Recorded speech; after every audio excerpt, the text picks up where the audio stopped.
मोहम्मद अली शाह साहब, प्राकृतिक आपदा या प्राकृतिक हादसे पर किसी का कोई जोर नहीं है, लेकिन इन हादसों को देखते हुए क्या जो इंतजामात हैं वो काफी लगते हैं आपको या नाकाफी हैं? तो किस तरीके के और इंतजामात किए जाने चाहिए? इंतजामात तो हमेशा लोग करते हैं, लेकिन हमेशा इंतजामात हमेशा कम पड़ते हैं। हमेशा आप कितने भी इंतजामात कर लीजिए, लेकिन वो कम पड़ेंगे। इसमें और जबरदस्त तरीके से इंतजामात करने की जरूरत है, मैं तो ये मानूंगा। और इसमें अनफॉर्चुनेटली अनुराग भाई, हमारे देश में कई बार डिजास्टर मैनेजमेंट को सीरियसली लिया नहीं जाता है, और जब कोई आग लगती है तभी उसके बाद सब कोई भाग दौड़ते हैं ततर बितर। अगर वो पहले से ही उसको अच्छी प्लानिंग कर दें, कंटीजेंसी मान के चलें, कंटीजेंसी यानी कि इफ देन एल्स, अगर ऐसे हो गया तो हम ऐसी कार्रवाई करेंगे।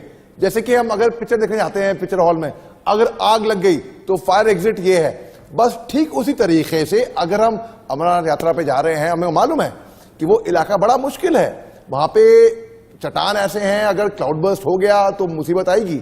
तो उस टाइम पे, उस दौरान हमको क्या करना चाहिए। और ये केवल फोर्स का ही काम नहीं है, केवल स्टेट एजेंसी या सेंट्रल गवर्नमेंट का काम नहीं है, ये आम आदमी, आप मुझ जैसे लोगों का भी काम है ये समझना कि अगर ऐसा हुआ तो हमको किस तरीके से अपने आप को पेश आना है।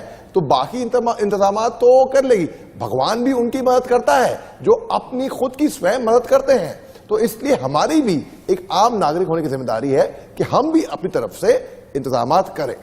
ये रेस्क्यू की ताजा तस्वीरें मोहम्मद अली शाह साहब आ रही हैं, जो आप देख रहे हैं ये लेटेस्ट तस्वीरें हैं, किस तरीके से रेस्क्यू हमारे जवान कर रहे हैं। आपने भी कई रेस्क्यू ऑपरेशंस में हिस्सा लिया है। उस वक्त एक जवान की क्या स्थिति होती है, क्योंकि जो घायल होता है वो बदहवासी की हालत में होता है, उसका गुस्सा भी आप लोगों को सहना पड़ता होगा, उसका पैनिक जो है वो भी आप लोगों को सहना पड़ता होगा।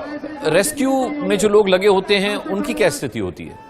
आपका बड़ा अच्छा सवाल है, और आपके सवाल के जरिए मैं जितने भी मेरे फौजी भाई हैं, भलाई आईटीबीपी के हों, भलाई स्टेट गवर्नमेंट के हों, कहीं पे भी जो भी भाई लोग मेरे रेस्क्यू ऑपरेशन में लगे हुए हैं, ये लोग अपनी जान की परवाह ना कर अपनी जान की बाजी लगाकर, अपनी जानों पे खेलकर कूद पड़ते हैं औरों दूसरों की जान बचाने के लिए। कोई सुपरमैन हीरो नहीं है, कोई पैदाइशी हीरो नहीं है कि भाई आसमान से उतर के गए आए हैं। तो लोग फॉर गारंटीड लेते हैं कि भाई हाँ ये हमारी जान बचाएगा, मगर उसकी भी जान को खतरा है, वो भी अपनी जान बचा रहा है, और वो फिर भी लोगों की जान बचा रहा है। और इसमें बहुत ज्यादा चैलेंजेस हैं।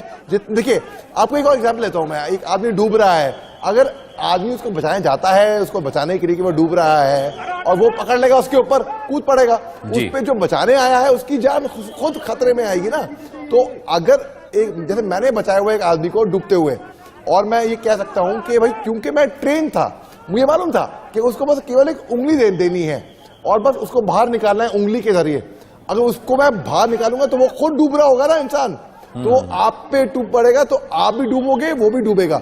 तो इस तरीके से बेसिक तरतीब होती है जो कि जिसकी खास स्पेशलाइजेशन ट्रेनिंग होती है, और इसी तरीके से रेस्क्यू ऑपरेशन होते हैं। और उस टाइम पे जहन में बहुत तनाव हो रहा होता है, लेकिन हमारी ट्रेनिंग की वजह से हम लोग अपना संतुलन खोते नहीं है और एक काम रखते हैं और फिर रेस्क्यू करते हैं। ये बहुत अच्छी बात कही।